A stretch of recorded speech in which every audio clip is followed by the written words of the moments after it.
Hello friends, welcome to this channel. आज के আমরা যাচ্ছি দক্ষিণেশ্বরে সন্ধ্যা আরতি দেখতে। চলো যাওয়া যাক, মন্দিরে গিয়ে দেখা হচ্ছে।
পিছনে ব্যাকগ্রাউন্ড দেখে আপনারা বুঝতেই পারছেন আমরা চলে এসেছি দক্ষিণেশ্বর মন্দিরে।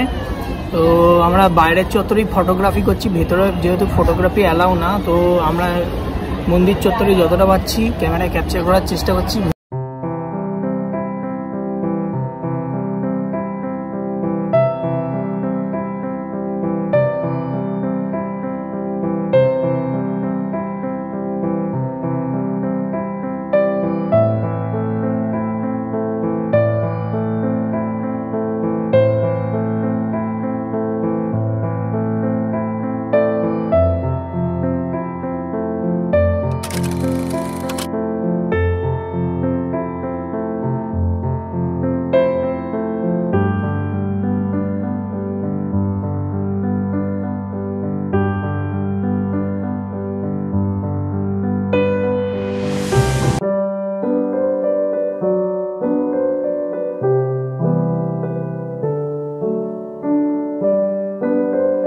দক্ষিণেশ্বরের সন্ধ্যা আরতির টাইম হচ্ছে সন্ধ্যা 7টা থেকে 7:30 অবধি। তো আপনারা যদি সন্ধ্যা আরতি দেখতে আসতে চান তাহলে 8টা থেকে 7:30টার মধ্যে অবশ্যই চলে আসবেন।